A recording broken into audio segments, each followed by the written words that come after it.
All right, amazing. Thank you everyone for joining me here today at our Business and Human Rights to Action panel at our Russian Regeneration Summit. I am so grateful to be here today with our partners in organizing this event, Sapana from Portugal and their founder, Carolina Almeida Cruz, and the sustainability manager at Sustainability Leadership Kosova, coming to us all the way from Pristina, which is not very far from where I am right now. And we just discussed possibly traveling a bit together to see different regions and areas of this beautiful part of the world. And we also have the chairperson at the Natan Humanitarian Organization from Israel, Mr. Danny Khan. Thank you so much for joining us here today, Danny. Natan works with refugees across Europe. They also support individuals in need on the Israel-Syria border and assist them with obtaining medical care. I'll let him introduce his work so I don't speak for him, but it's really exciting for us to be here today so that we can discuss how, between the three of us ladies, as women who are involved in both the nonprofit sector and the business sector, how those two sectors actually intersect with one another and how we can work together to realize business solutions for human rights challenges. On that note, I'd like to let Carolina take it from here and explain how she has been involved with an amazing new initiative to integrate business and human rights into everyday practices for companies in Portugal and beyond. And she does this work through Sapana's social enterprise division in partnership with her own company. So that's quite interesting because oftentimes people don't really know that the two can actually intersect.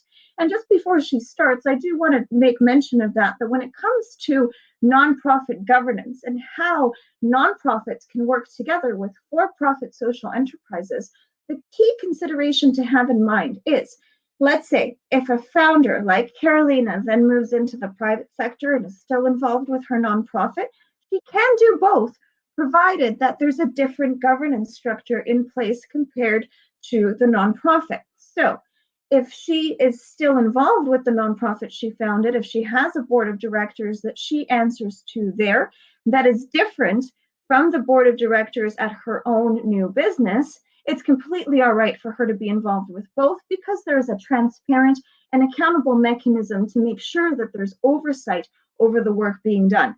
And that's exactly how I do my work at the Russian Foundation, where I manage research and development and intellectual property and new technological solutions to integrate impact and financial outcomes, while at the same time also being involved with Russian Ventures, Russian Impact, and Russian Media, because we have different teams, different boards of directors, different advisors, and different procedures to make sure that our executive team is held accountable. So with that being said, I'll let Carolina introduce her work and the work of Sapana and her new initiative. Thank you so much, Miriam. Hello to everyone. It's a huge and great pleasure to be here.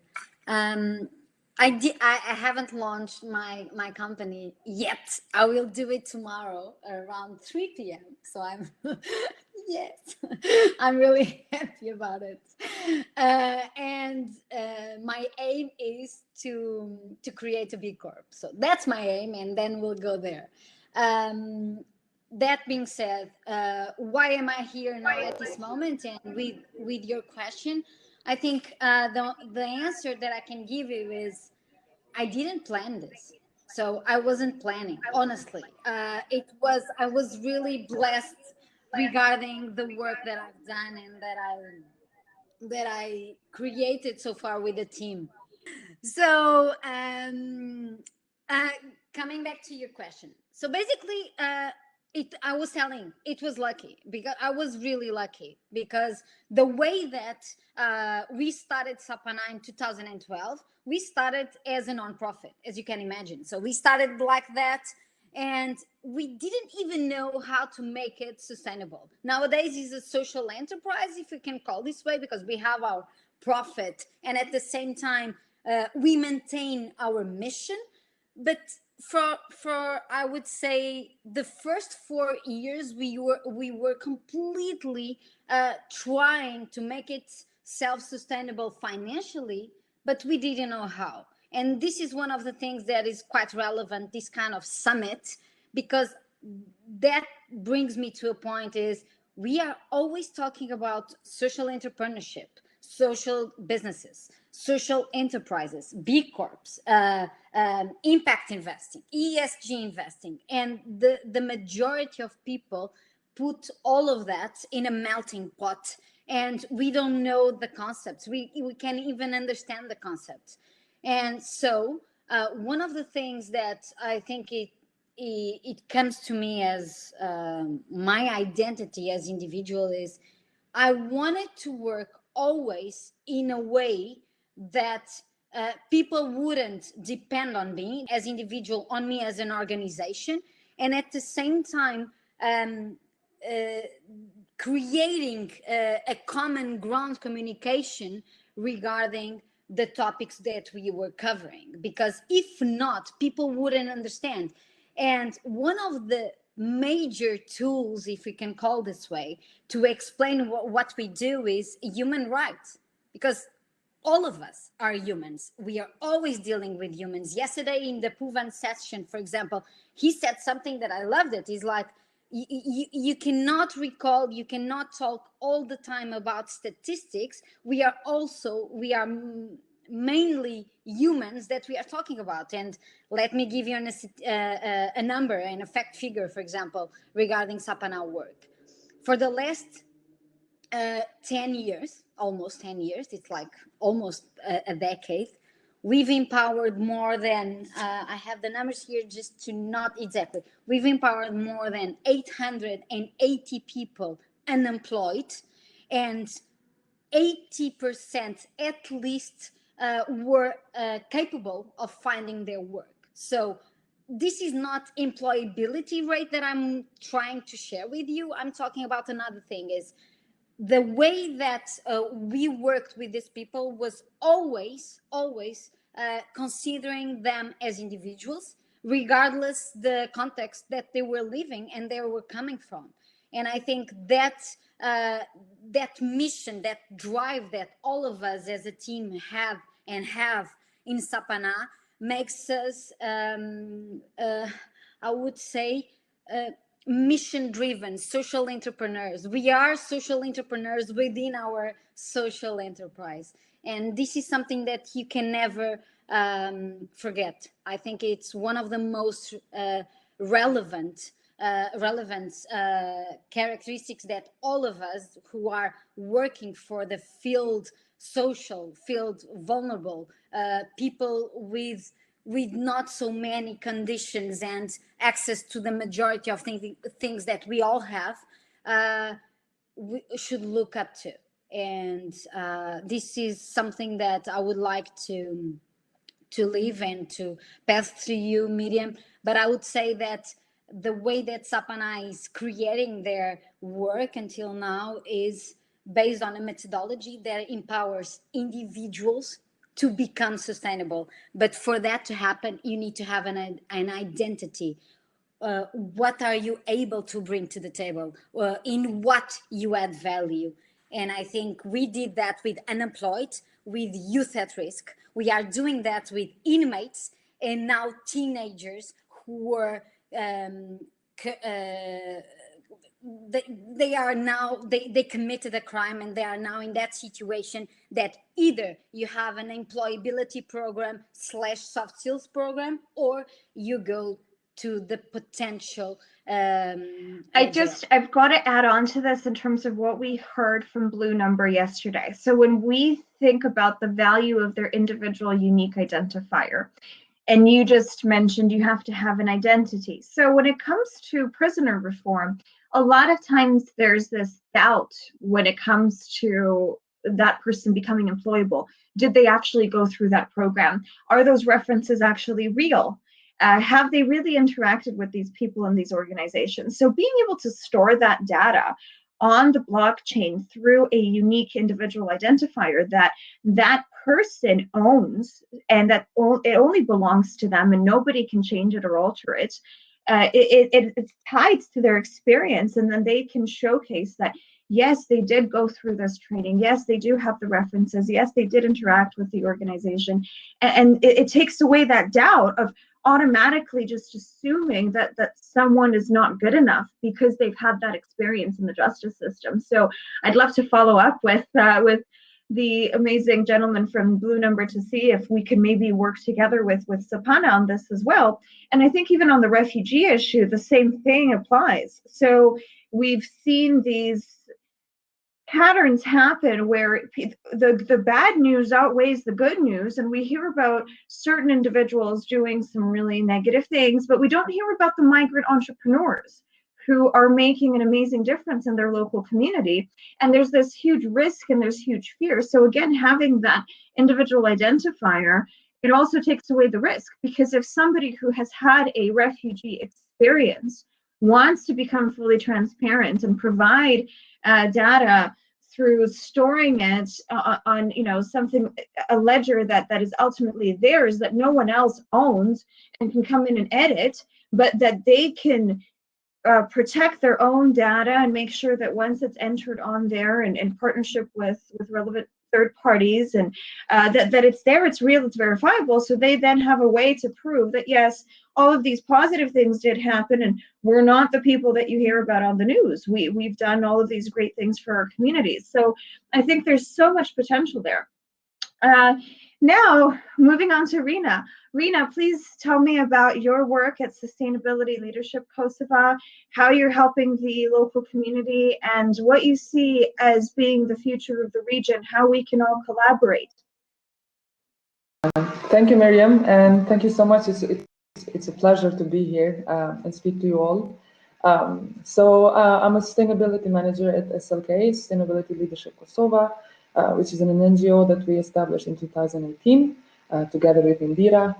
And the main reason why we wanted to do that was we know that Kosovo is overburdened with a lot of issues, same as so many other countries, but given the conflict in 1999, and then also the apparent lack of sense of purpose, especially among youth, given the difficult, job market and also opportunities for life. We wanted to work with this group. Also, we work with other groups, but for us, youth are it's a vulnerable group that really requires more support in kind of make them think, more about the future and what they can do and what changes they can bring to society. We are a new country. We're still in the state building process, so we believe that everybody is a change maker if they're allowed the opportunities and also they have the knowledge and the tools. So specifically to this part where the knowledge comes into aspect, that is where we see a role. So far we've had several programs where we targeted specifically youth who were working in an NGO sector, but who could potentially transform their endeavors into social enterprises. And the reason why we wanted to do that was, apart from just helping them not be fully dependent on donor funding, but also put them in a position where they see how their services could be monetized. But most importantly, that they create the future that they want, and that they also employ other people, and that they also develop programs and services that tackle the needs of vulnerable communities in the world. So that is how we've worked with our program, which is called SECA 2.0. Another important factor is that youth in Kosovo, they have a very high unemployment rate. I mean, that is prevalent throughout Europe. Youth unemployment is an issue, but in Kosovo, for instance, in 2019, 54% of the youth were not employed. We're talking the labor market. It's not big enough, to absorb the yearly youth that are finishing schools and are ready to join the market. So we want to really support the youth to kind of start thinking of how they can create something of their own, and not that they always need to join a job, but that they can create their own job through, introducing them to the social enterprise concept, but as well sustainability, because we see that sustainability is learning about it, it's a no-brainer, of course, and preparing the youth for these upcoming jobs, it's also, again, a no-brainer, especially at Kosovo, a small country that we cannot compete with the European market in terms of that.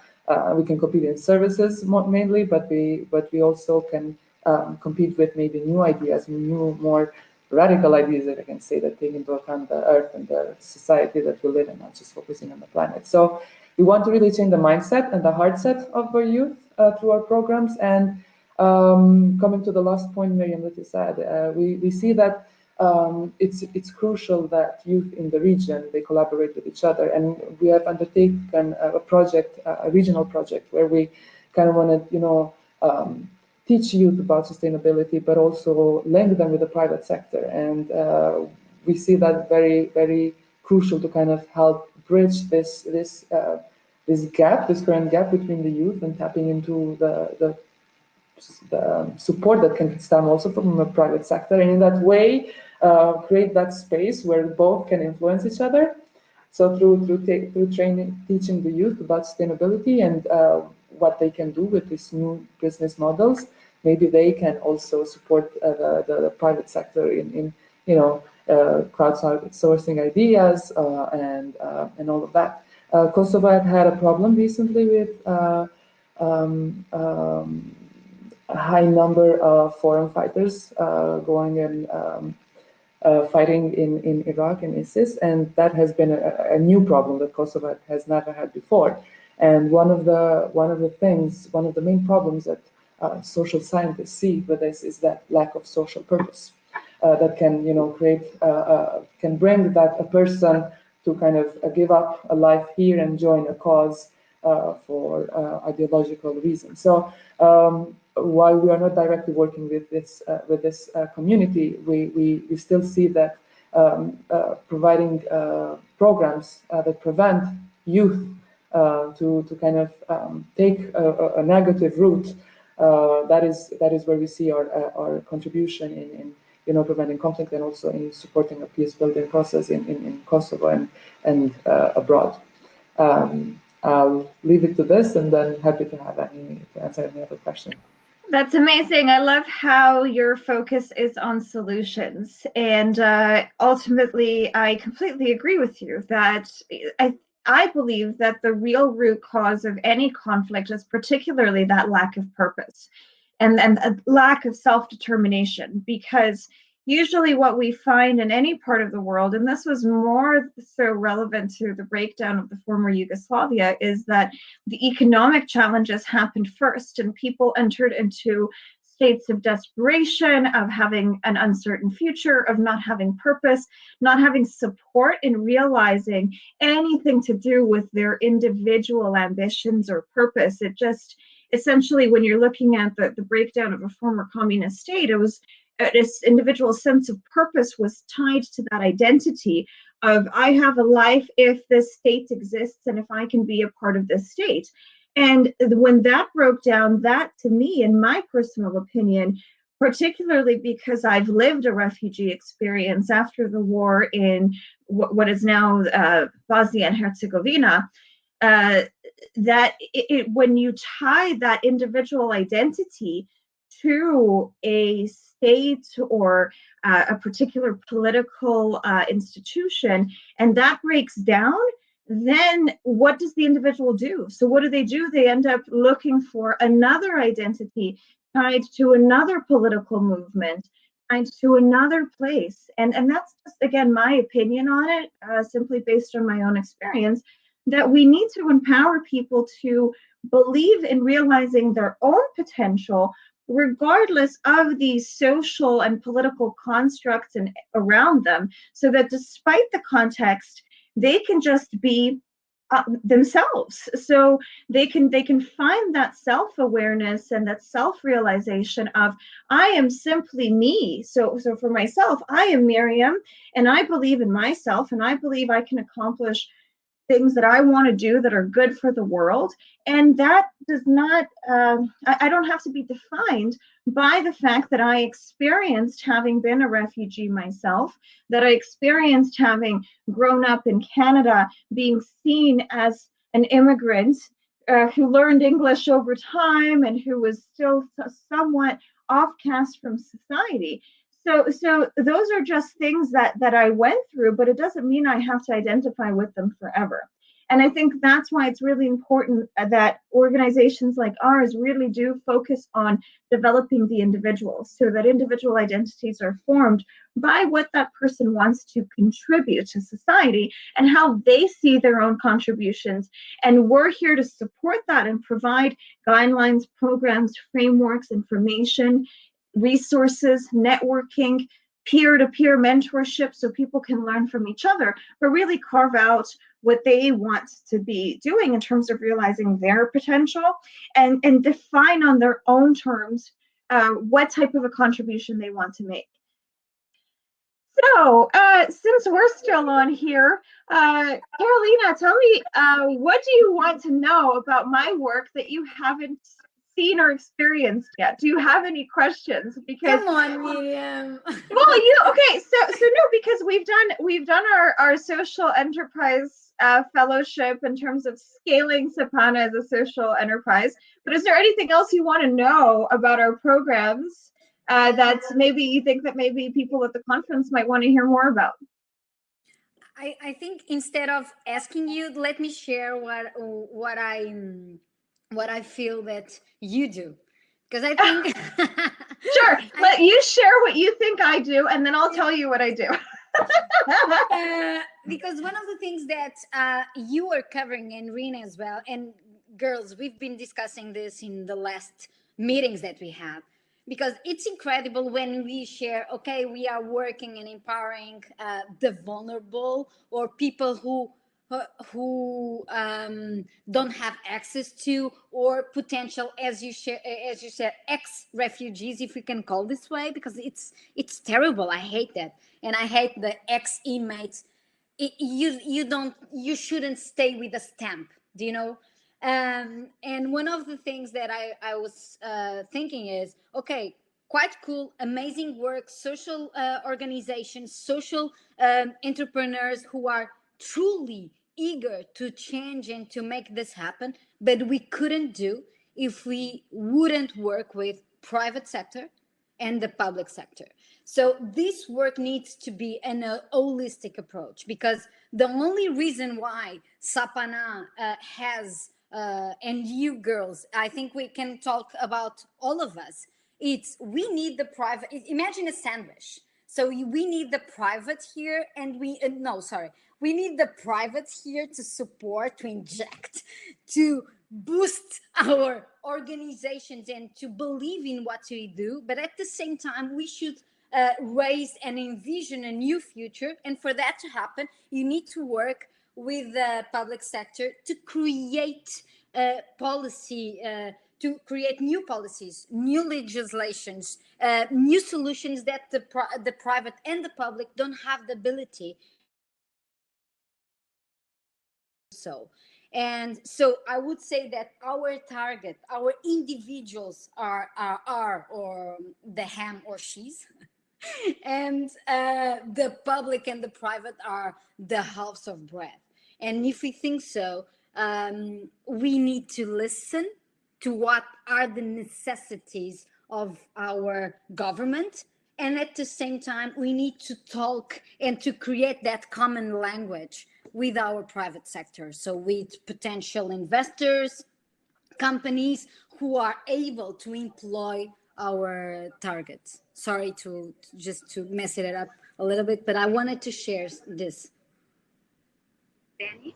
Yeah. Since we have you here now, why don't you go ahead and tell us more about your work with Natan, particularly your work with refugees? And then Carolina, Okay.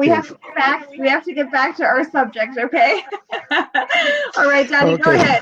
Go ahead. I'm absolutely sorry. I'm sorry for the technical problems. That's the third world. About Natan. Natan is an organization, non-profit, based in Israel, was dedicated to disaster relief. Will it be natural disasters or human-made disasters? And of course, refugees are part of this human-made even the biggest part of this human-made disaster. We're working for quite many years with the refugees. In fact, we had a big operation in Prešovo during the war, opening a medical clinic for the refugees in transit. What we do today is probably more focused.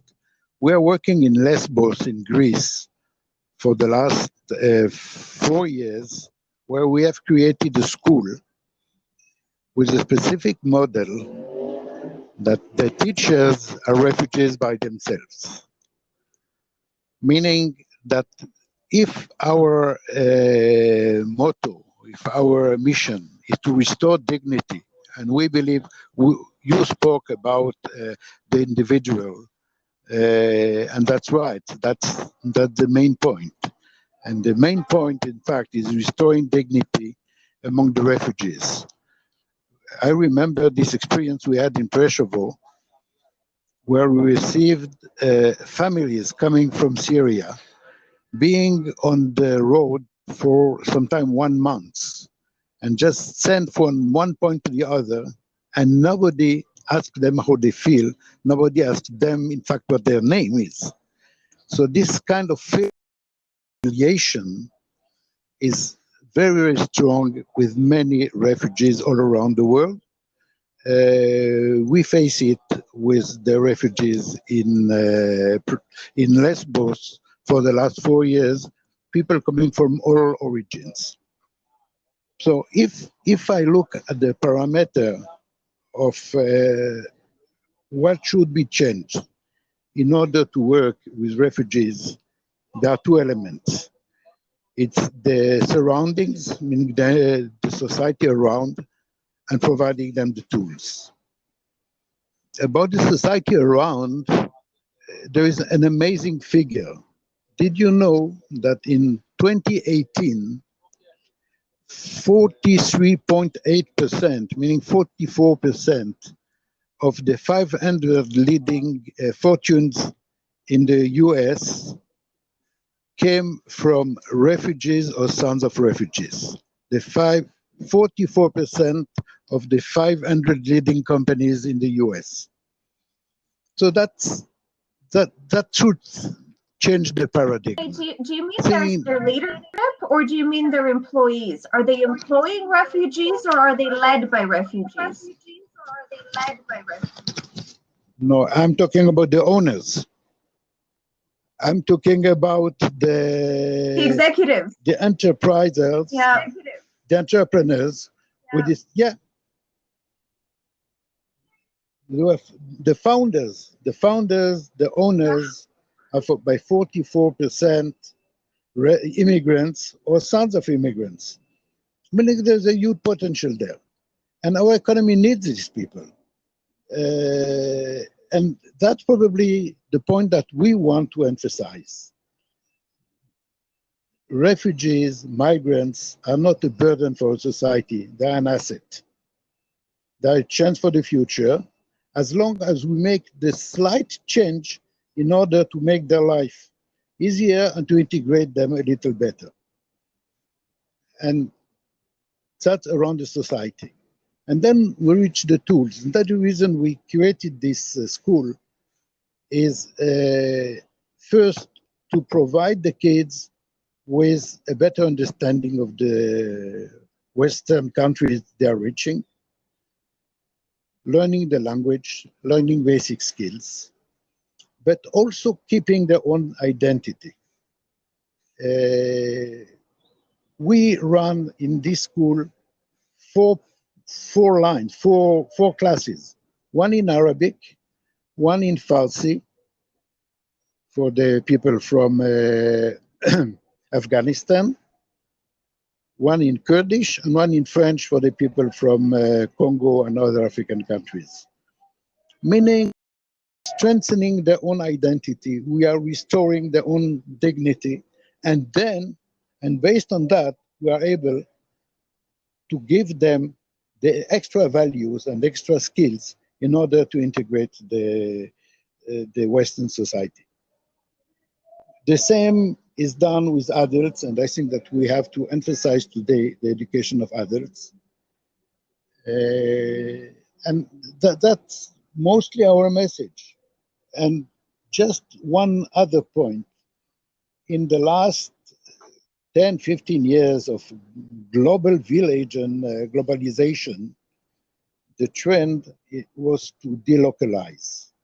And the company in Germany or in any other company or other country was sending out, outsourcing the work in China and other countries. We are in the beginning of the opposite process.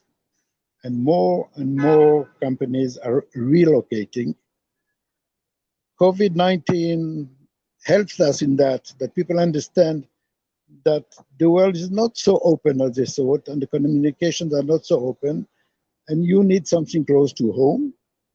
That's also part of the environmental concern. Meaning there is work, there's need for working hands, there is need for skills, and there are many professions that are really in need of employees as long as they are trained, speak the language, are committed.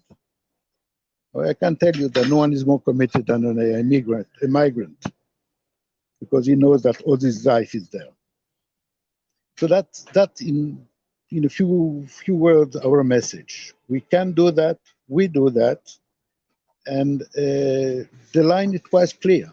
And the message is really, let's restore dignity and provide the people the tools and try to change the mentality in the society concerning refugees and migrants.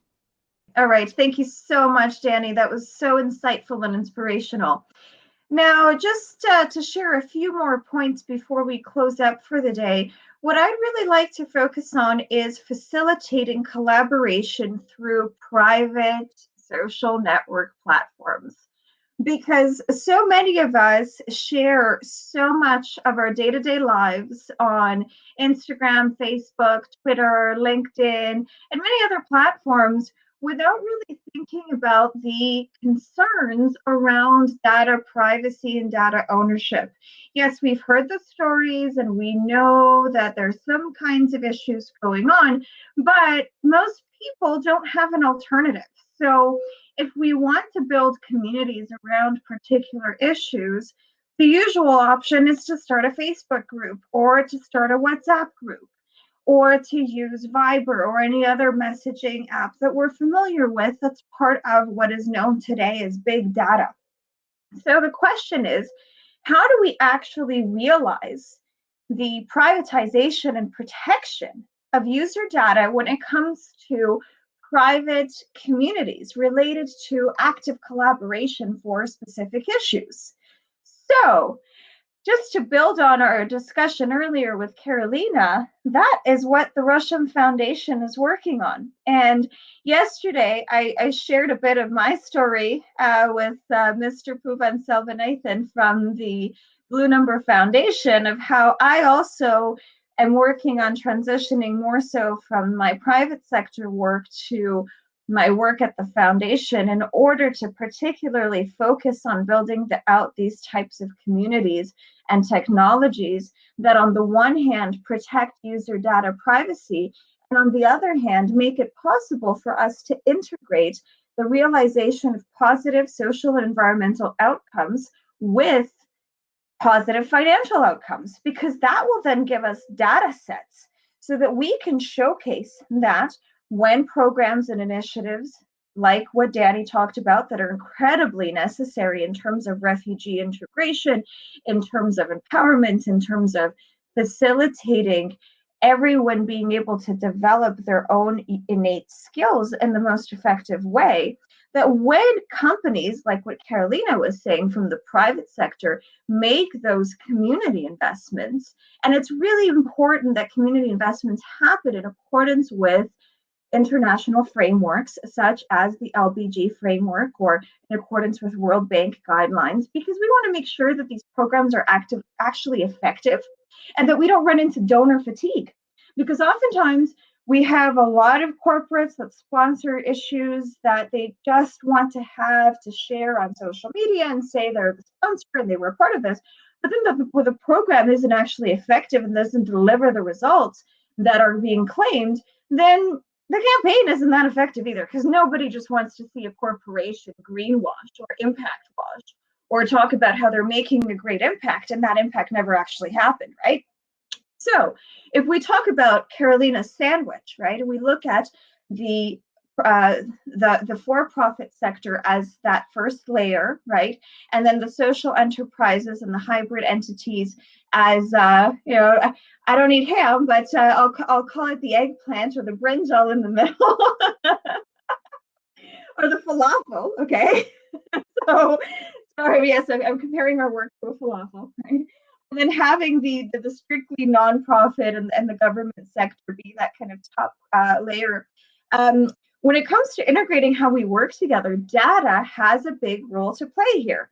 Because if we can automate the collection of data by integrating technologies that ensure that the individual owns their own data and can decide who they share that data with, and can monetize their own data for their own benefit, then we can leverage off that to really, really develop the potential of each individual. And then also build out private community networks as well. So that for every initiative, users that own and control their own data can come together with other users who are also empowered in the same way to collaborate, share information, and choose who they share that information with. So that is the primary focus of our work at the Russian Foundation.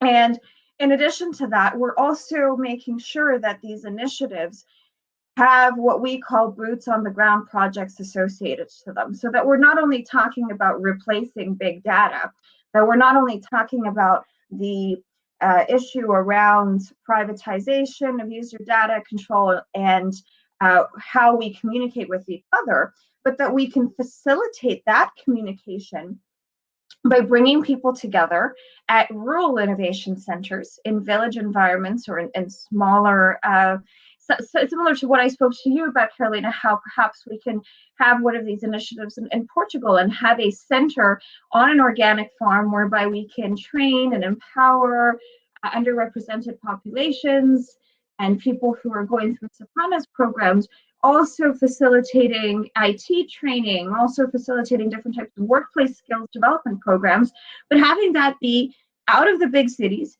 in rural environments so that we can combine this upskilling approach and have them also have contact with nature.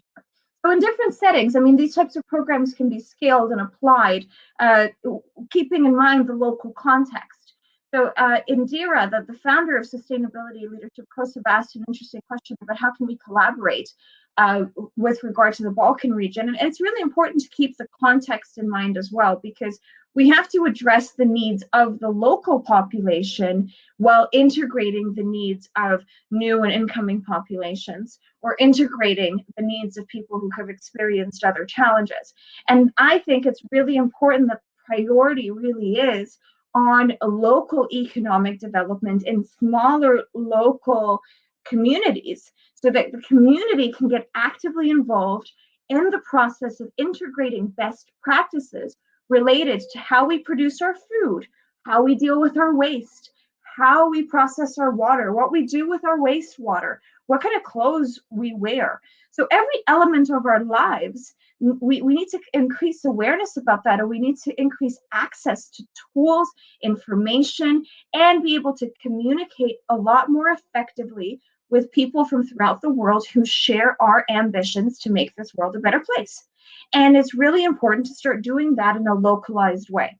So that's what we do at the Russian Foundation, is we develop programs and research around these issues, and we work to actively form partnerships with other leaders who are working on the same types of projects or who can collaborate with us to make them happen, such as we did with Separa and Sustainability Leadership Kosova. So thank you, ladies. Thank you, Danny. I'm going to close this live session right now, And let's move into Q&A. I'm going to meet you there, and then I have to let our next speaker, Clara Norell, get to the stage and talk about hemp housing innovation. And if anyone has any specific questions for Rena, myself, and Carolina and Danny, you can jump into sessions with us while Clara is on the main stage. However, keep in mind that every panel and main stage presentation will be recorded, and provided that we have the consent of our speakers, we will be making those recordings available on the Rushem network so that everyone who's here today can continue networking, communicating, collaborating with each other, and watching all the footage. So don't worry, if you miss our Q&A, you'll be able to watch it after. If you miss Clara's talk, you'll be able to watch it after if you decide to join the Rushem network. So thank you again. I'll see the three of you in sessions just now. So just go over to your left-hand side panel and jump onto sessions. And Clara, I'll see you in a minute.